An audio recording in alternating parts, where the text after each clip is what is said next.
Hello, everybody. Welcome back to Nathan Sports Talk. I'm Nathan, and I'm talking sports. Episode 4, we are officially on right here. 4 weeks of doing this, and I've been having a blast, and hopefully, you guys are as well. Appreciate you guys tuning in for the podcast. Before we do get into it, make sure you guys are liking, following, subscribing, whatever platform you're on, Spotify or YouTube. Make sure you guys are following along because the podcast is going to be fantastic. Continuing on, getting bigger and better right here. But we're on to episode 4. We got a great conversation for you today. We're going to talk about some NBA playoffs, some little bit of hockey here and there. Pete Rose, Hall of Fame ban that just got lifted yesterday. Again, remember I record all of this on a Wednesday, so if stuff breaks here, in the next 24 hours for you guys see this, I'm not going to be able to cover it right here. It'll be covered on the next episode.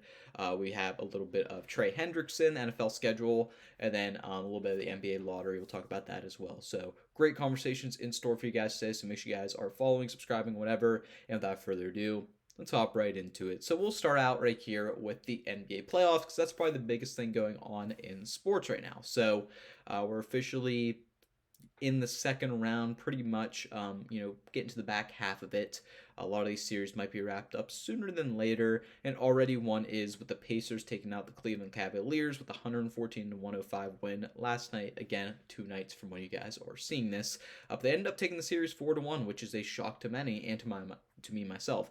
So I did think the Pacers were going to win this in 7. I said that at the beginning, and they did end up winning the series, but it was a lot quicker than I expected. Now, the Cavaliers were banged up for a good portion of it. Let's not get it twisted. The Cavaliers, obviously, Donovan Mitchell kind of dealing with that ankle injury that he re-aggravated in Game 4 right there in warm-ups. So it's got a little bit of a caveat. Obviously, you had guys like Evan Mobley, Darius Garland, and DeAndre Hunter. They were out for Game 2. They did return later in the series, though. So, whenever they had their huge win in Game 3 against the Pacers, they were kind of a very big part of that. But essentially, the Pacers kind of just handled business in the series. Tyrese Halliburton looked incredible.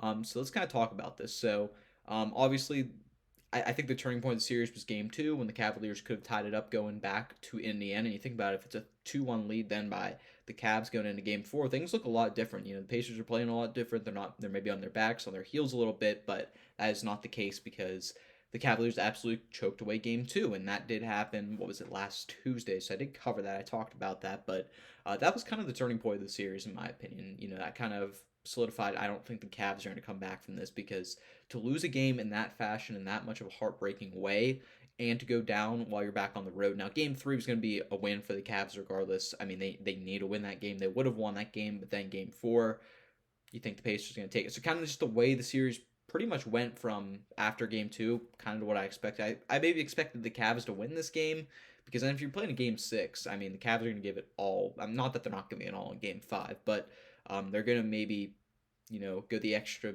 distance, run a little bit harder, shoot a little, you know what I mean? They're going to, whenever your back's against the heel and you're actually close to winning it, like a 3-2 series, and this is what you're going to see on the Nuggets probably, which will be tomorrow. The game will be tomorrow. This is what you're going to see on the Nuggets, where they're going to be firing on all cylinders, and I'm guessing they're going to force Game 7. We'll talk about that series in just a second, but the Cavaliers never had that chance because of this Game 2 loss, and that was such a huge part of this. The momentum changed. Tyrese Halliburton has been absolutely fantastic this series. Other guys stepping up on that Pacers team too. A 114-105 win yesterday was a very good back and forth game. You thought, hey, the Cavs are going to pull us away, and then the Pacers pull back within, and then all of a sudden the Pacers take over, and late down the stretch, the clutch genes come up. Now, was that maybe Donovan Mitchell being a step or two slow because of his ankle potentially? But I think the Pacers just completely outplayed the Cavaliers in this series. I don't think there's any other way to put it. It's really stunning to think about a team that went 64-18 or something like that. They end up collapsing down the stretch. Now, that's what happens when you do play your best during the regular season. They absolutely, trounced the Heat in round 1. Not even a close series. You guys can see right there, 138-83 win in that final game. They played fantastic in round 1, and then it just all seemed to collapse in round 2. This is kind of the story of Donovan Mitchell. Now, I don't think you could put any of it on him. I think he played fantastic, even being injured as well. It's just how it goes sometimes, and this seems to be the case with Donovan Mitchell constantly in the playoffs, and we'll see if he'll ever get over the hump. I imagine at some point, but for right now, he is still having the yips in the playoffs, or his teams are having the yips in the playoffs, because it's not necessarily all him, but he's definitely, you got to focus in as the star player. You're not getting to the conference finals. I don't think they've ever gone to the conference finals, the Jazz with him or the Cavs with him. So definitely something to look out for. We'll see if they make some changes this offseason. I don't know if you just run it back. I feel like you got to get a couple more pieces in there for the Cavs, even as the 1 seed. Still felt you were an underdog right here. Looking at the other series in the East, the Knicks and the Celtics, man, this is an absolute travesty for the Celtics right here. Obviously, Jason Tatum, the news breaks yesterday, tears his Achilles. I heard some people online saying, hey, listen, maybe the way he was acting, because he did act like he was getting shot. And listen, I never tear my Achilles. I'm not going to say you should or should not really act like that. But usually, whenever players do tear their Achilles, they're not acting like that. So a lot of people thinking maybe there's more just a sprain or something like that. Because usually, when you tear the Achilles, you just can't. It pops and you can't feel anything. It's from what I've been told, from what I've seen, from what I've been told. You think about I mean, you can see it clear as day, like the Achilles tendon snap right there. You think about like the Rodgers and Deshaun Watson one in the NFL. You could see both of them just absolutely just tear apart. So it's disgusting to watch. But and you could see it a little bit in the Tatum thing, but there was part of you thinking the way he reacted, maybe it wasn't this. Obviously, he probably wasn't going to return during the series. We saw the video of him getting wheeled out in the hallway. He looked in so much pain, it wasn't going to happen. He wasn't going to return the series, and the Celtics are going to lose the series. It kind of just how it is at this point, down 3-1 against the Knicks. They are back in Boston. I do expect them to take Game 5 because again, this is the thing where you got to give it your all right here. It might fizzle out in Game 6, but Game 5 in the Garden in Boston, I would imagine. I'd imagine they're probably going to win this game. Then the Knicks will take it back at home. I'm guessing Knicks in 6 now. But it's a very very interesting series.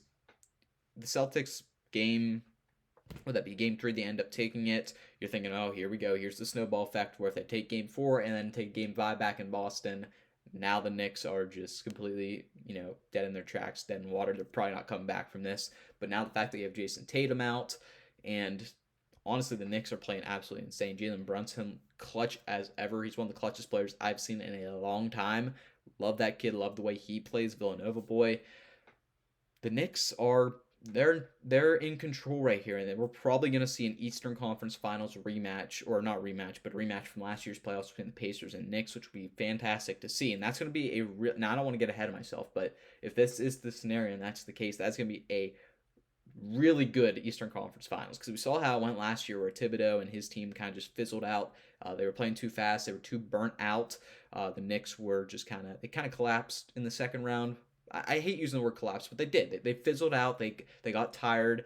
It's of course of a long season. That's the way his teams run. That's the way historically his teams run. It's fast, pace play, and sometimes that just fizzles out. But Indiana kind of plays that same exact style of offense as well, but they don't fizzle out. They got the best of them last year. So that should be a fantastic Eastern Conference Finals. That's what we're all pretty much assuming at this point. If the Celtics come back and somehow take 3 straight games against the Knicks, number one, I wouldn't be shocked, because even without Jason Tatum, there's enough star power on this team to where they still could potentially overcome the Knicks. Now, again, you got to play 3 perfect games. You cannot slip up here. You still got Jaylen Brown, Pritchard, Horford, Porzingis, which I think is playing. Porzingis is a very weird. He's got a lot of weird stuff going on, because he apparently had a cold that he never recovered from, but they don't know what it is. It's a really strange scenario. But the Celtics, we're gonna pretty much assume they're gone as well. So we're thinking Knicks and Pacers here in the conference finals. We pretty much got the conference finals matchup set on both sides. Maybe not in the West. We'll talk about that in just a second. But really interesting series, and terrible what happens to Tatum, but that's basketball, man. It happens. It happened to KD and the Warriors in the finals against the Raptors. And sometimes whenever your star goes down, you just can't recover from it. We're assuming that's what the Celtics are going to happen. I don't see them winning 3 games right here unless they completely go crazy from beyond the arc. Maybe there's a chance where they just shoot lights out, 50% in the next 3 games, and they can somehow steal this series away. But I'm not going to bank on that. I think the Knicks are probably going to win this in 6. I do expect the Celtics, though, to win tonight back in Boston. Now, looking at the other side right here, we got the Thunder and Nuggets. OKC takes a really gritty win. They pull away late last night. Or 2 nights ago when you're seeing, 2 nights ago when you're seeing this, but they pull away exactly what we were expecting to happen in pretty much all the other previous games, and it just didn't happen, the ones they lost. So going back to Denver right here, again, I do expect Denver. I did tease it earlier. I expect Denver to win Game 6. I expect this to go 7. Back in Denver, Jokic, Murray, Gordon, I think they're able to take this game at home, and we get to a Game 7. But I do think the Thunder are ultimately going to win this series. I just think they're too good to lose this series, if that makes sense. Shea is absolutely incredible. He's starting to find his footing a little bit more. Had what, 31 last night. He's starting to play a little bit better. I think they get it done. I think his support helps. They've been helping him. Jokic, unless he has a crazy 2 games, which trust me, that is in the realm for Jokic. He can still do this. They still have a good chance to make it to the conference finals. I'm not counting out the Nuggets here in game to win this series at all. They can win 2 games back to back. They can sneak it out. They can sneak it out. How they play, they are able to, but I do not expect it. But this series has been the best series, not even close. Every game's been pretty much super. I think there was one game which it was a little bit of a pull away, a little bit of a blowout. Game 2 in OKC's favor right there because they just, I think they put the hammer. They just destroyed Denver in game 2. But outside of that, these games have been fantastic. We expect them to continue to be fantastic, and hopefully we get a 7-game series right here because I'd love to see Jokic potentially in the conference finals. He's the best player on earth. There's no doubt about it. You cannot deny that. I love Shea. He's great. He doesn't even compare to Jokic. Jokic should be the MVP every year. He should have been the MVP for the last 5 years. That's how good this kid is. I'm calling him a kid. He's older than me. He's like 10 years older than me, but or I don't actually know. I have no idea how old Jokic is. He was drafted in 2015.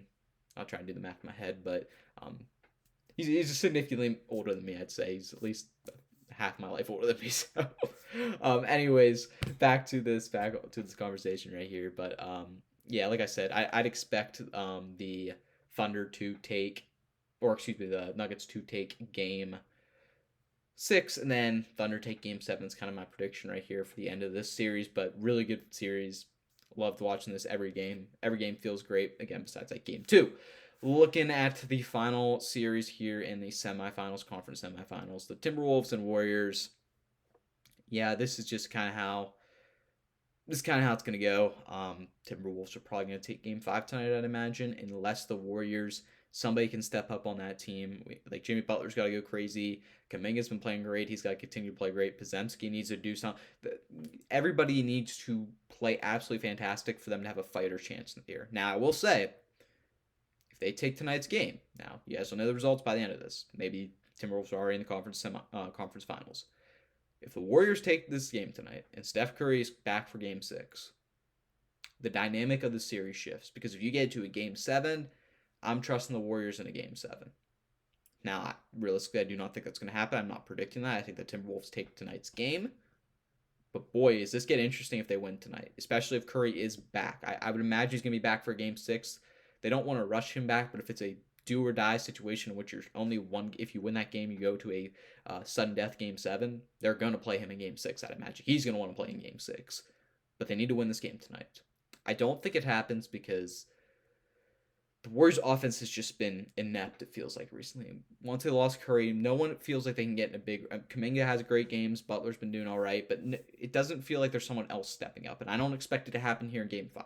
Maybe Podziemski, maybe Drake, maybe someone steps up in... They can swing and they can hit right here. And they can win this game in Minnesota. They're back in Minnesota.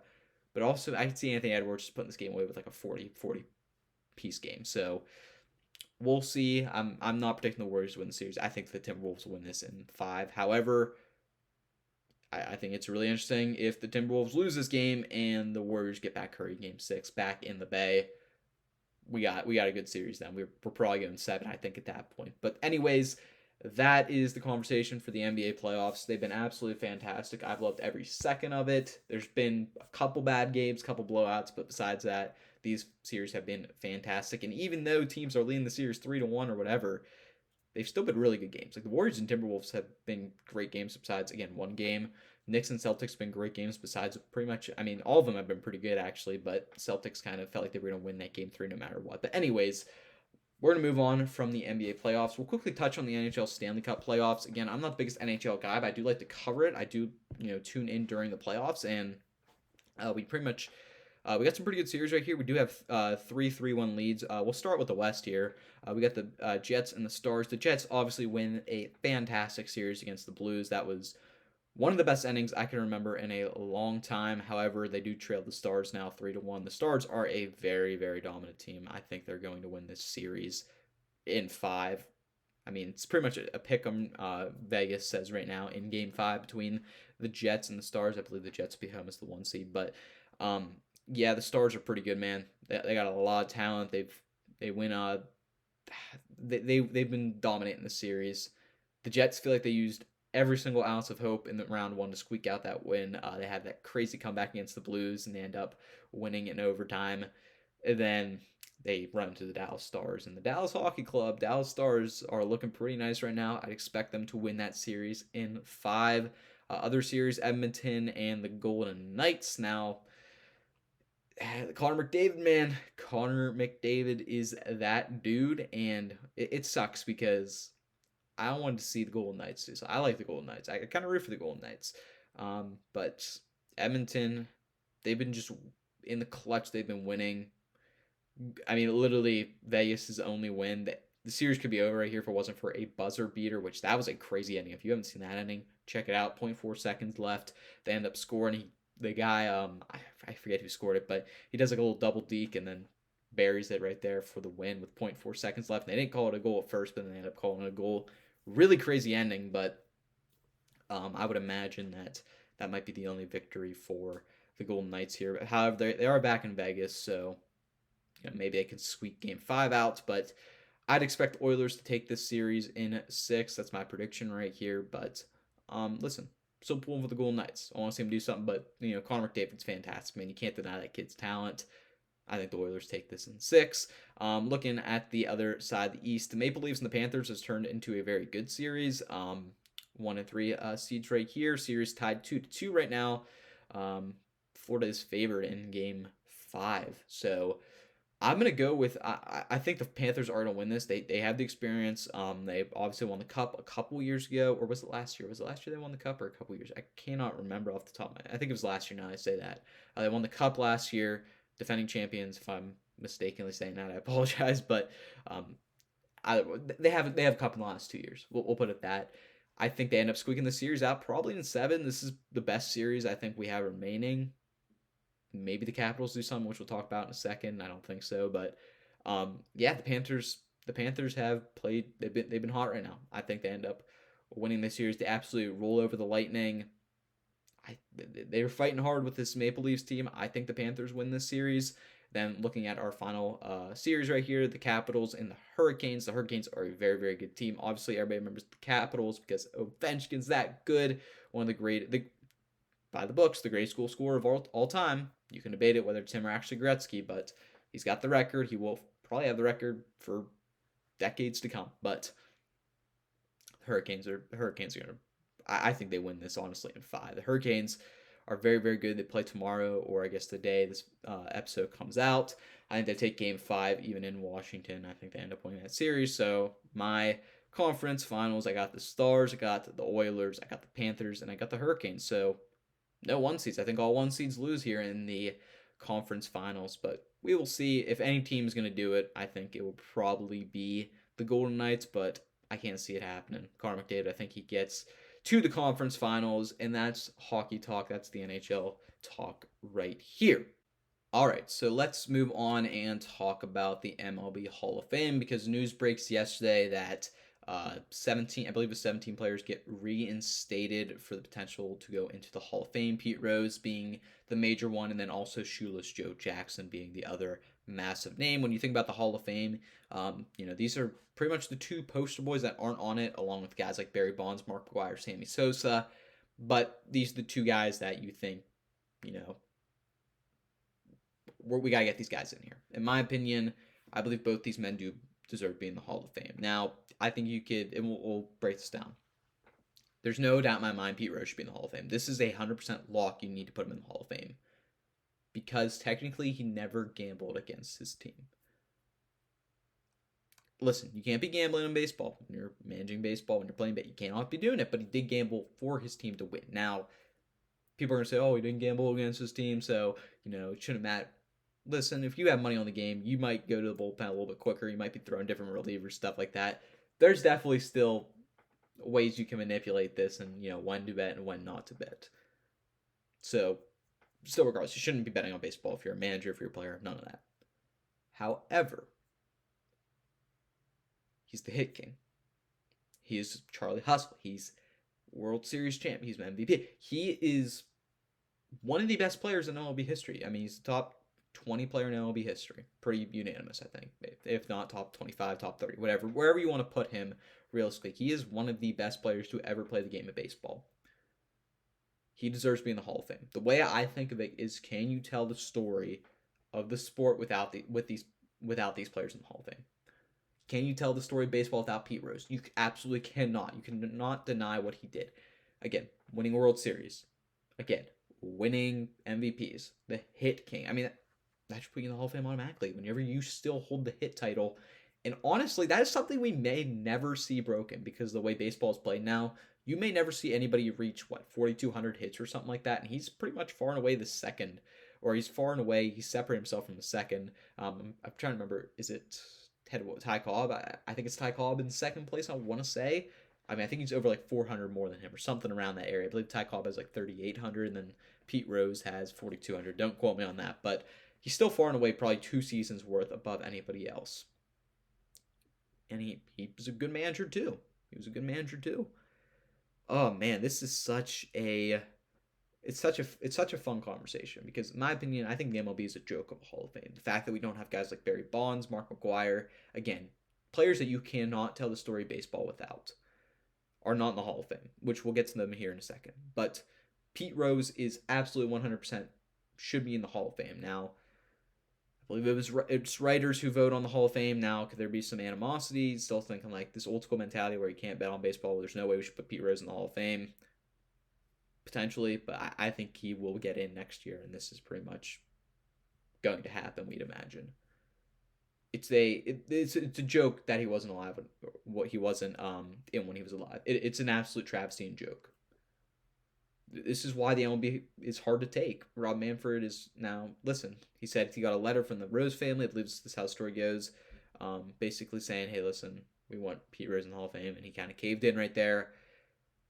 And this was something that was in the back of my mind whenever, Pete Rose passed away. Rest in peace to Charlie Hustle. But whenever he did pass away, there's something back in my mind saying, now will they let him in the Hall of Fame and set this precedent that, listen, while you're alive, if you're getting caught cheating or, all this kind of stuff, you're not being in the Hall of Fame.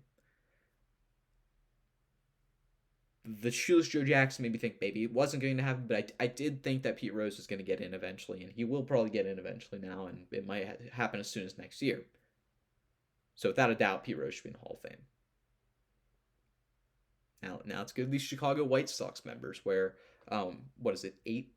I believe the movie's 8 Men Out, right? 8 Men Out, so there's 8 Chicago White Sox players who get reinstated right here.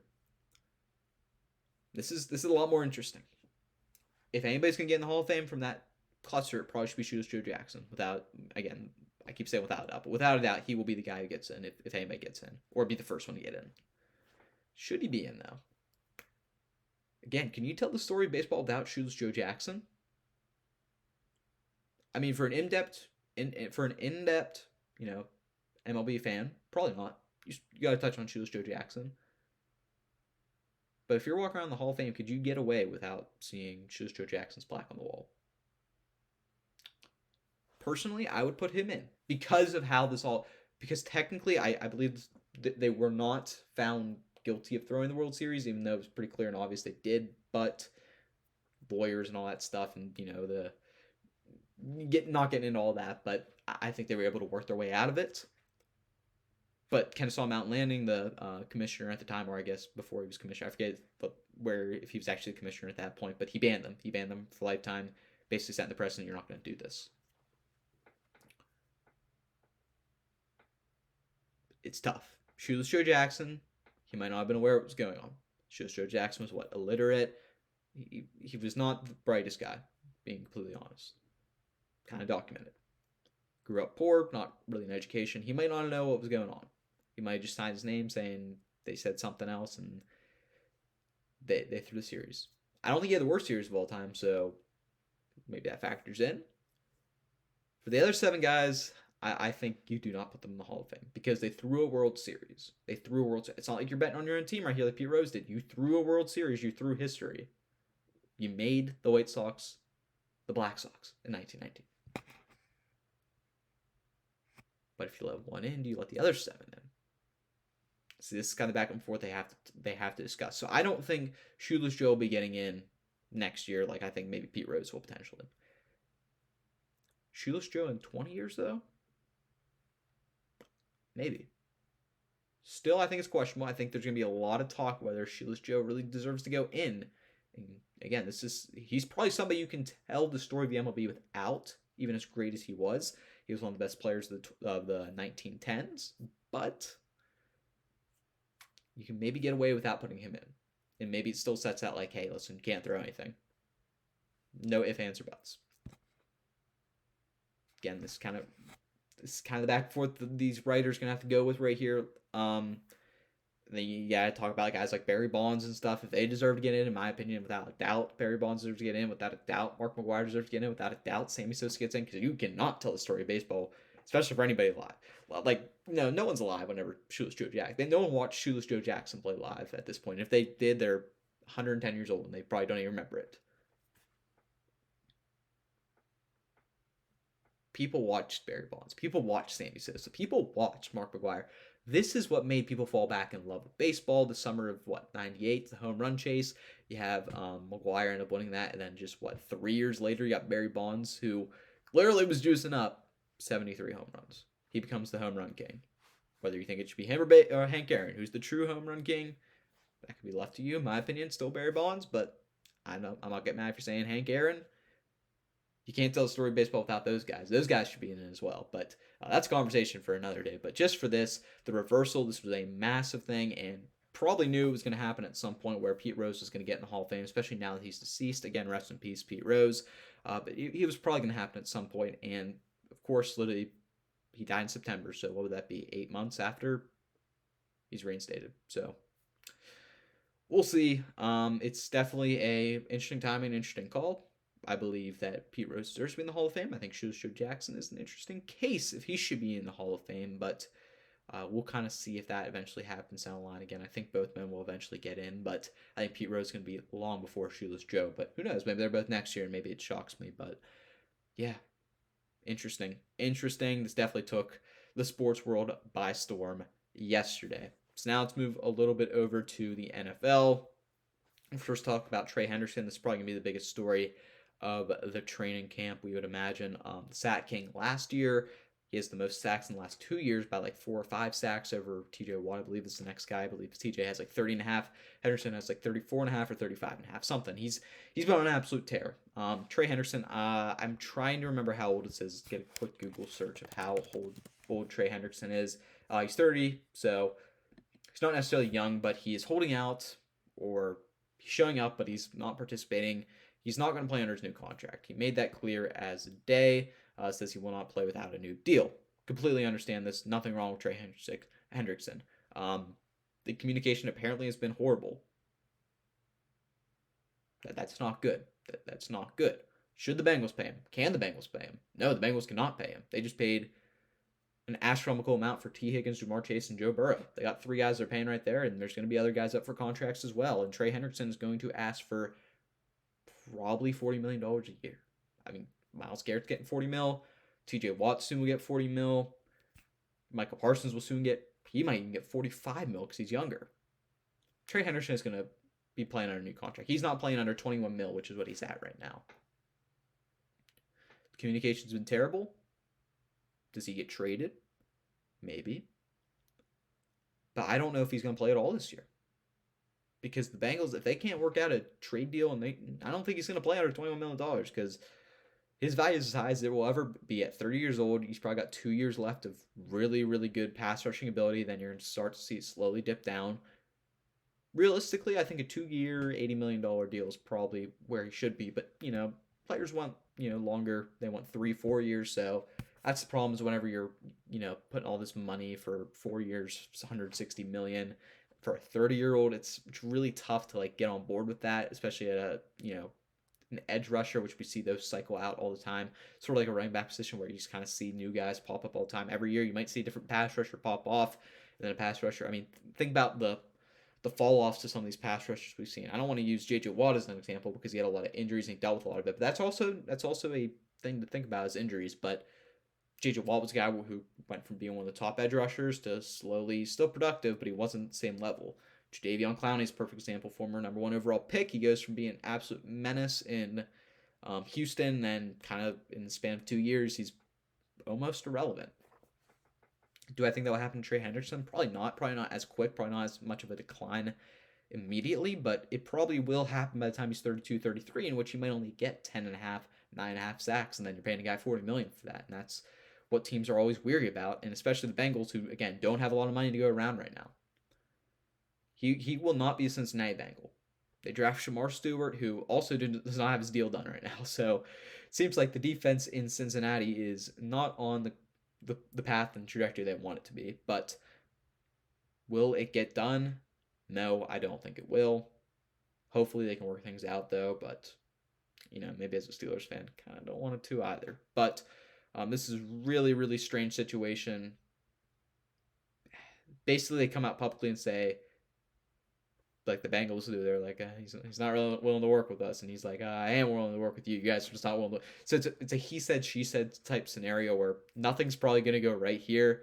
Again, I don't think anything gets done right here. I don't see a world where they're happy, the two of them. So I think they part their ways, and whether that's before the year or he just doesn't play and he next year walks and goes somewhere else, we'll kind of see. But the team's got to be willing to pay him, and I don't know again what other teams might be in that position to pay him. So we'll see, but there's no doubt in my mind he's still a top 5 edge guy you'd probably want in the NFL. I mean, I'd personally still rather have a guy like Myles Garrett, T.J. Watt, Micah Parsons, but after that, 4th or 5th is Trey Hendrickson without a shadow of a doubt. So we will see right here. Really, really weird situation. We'll kind of see what the Cincinnati Bengals do. Probably the biggest situation in the NFL going on right now.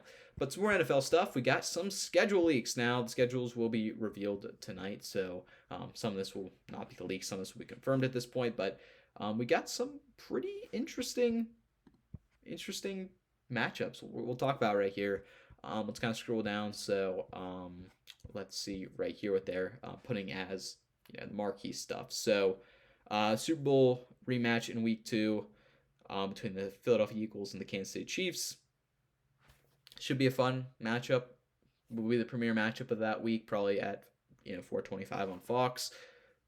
Can't wait for that. It's gonna be a fantastic game. Actually, I think it says it will happen on Fox So I believe this is already confirmed, but it's gonna be on Fox, probably 4:25 kick between the Chiefs and the Eagles. Going to be a hell of a regular season game at the beginning of the year. That would be fantastic. Again, Super Bowl rematch. Hurts, Mahomes doesn't not get much better than that. Travis Hunter and the Jags open their season at home.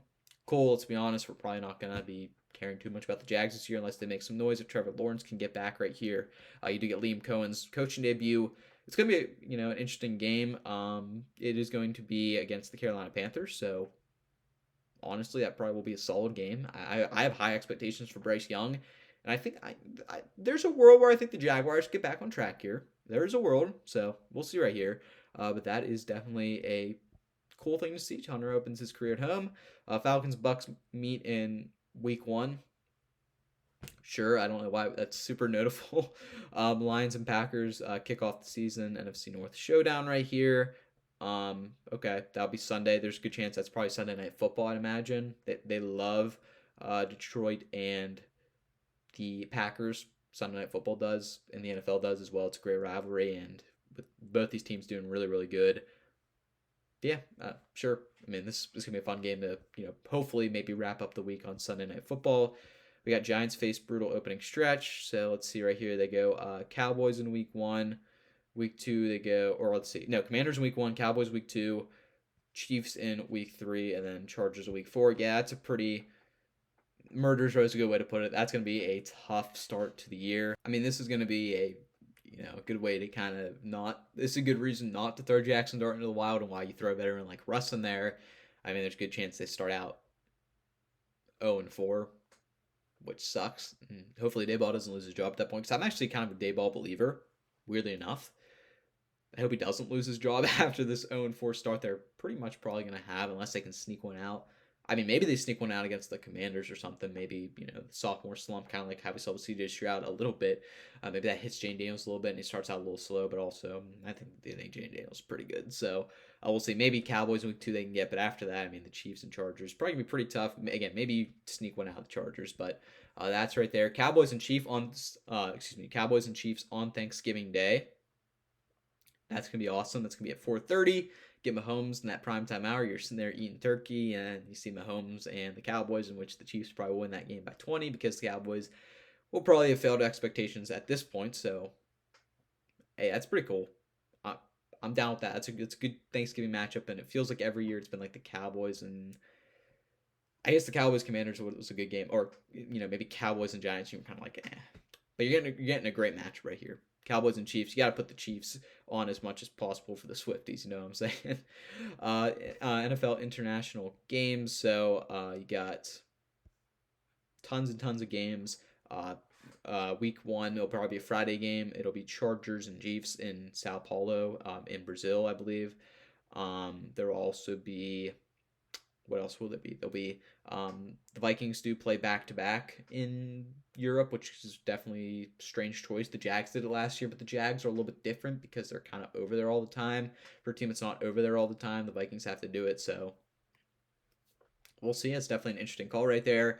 It is. Let me try to think of something. I mean, you got Vikings and Steelers in Dublin, Ireland, which that's going to be a great atmosphere in Dublin, Ireland. So if you guys remember, they always do the opening games for college football in Dublin, and it's always an electric crowd. So super awesome. Eagles and Packers set for Monday Night Clash. Week 10, Monday Night Football. Eagles, Packers. Going to be a good game. Dolphins play Commanders in Madrid. So here's some of the other, international games. Madrid in Spanish. Cool. Not much. I mean, it's not like this crazy fascinating matchup. Maybe at this point, both teams are doing really good. This will be in the back half of the year, I believe. So cool. We'll take it. Peacock to host holiday exclusive.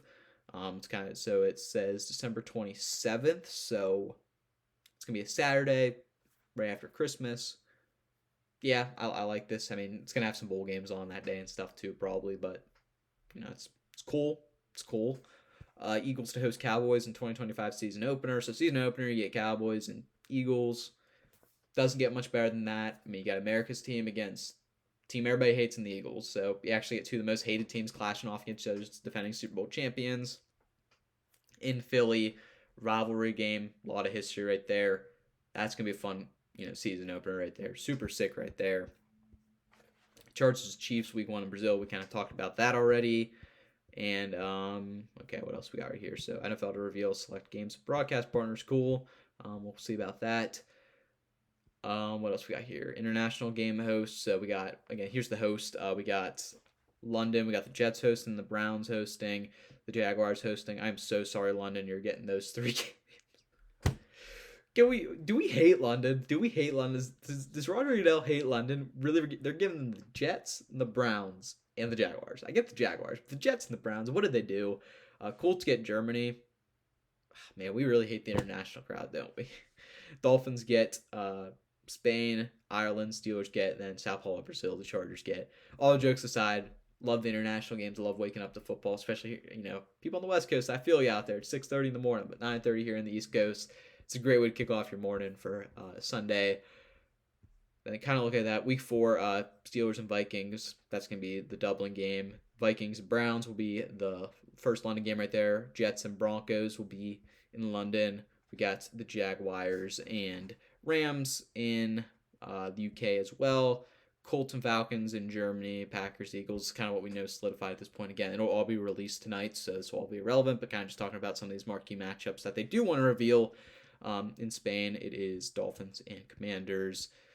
We got the Lions will be on November 28th. I don't know why they felt the need. Oh, that's Thanksgiving. Never mind. That's why they felt the need to reveal it.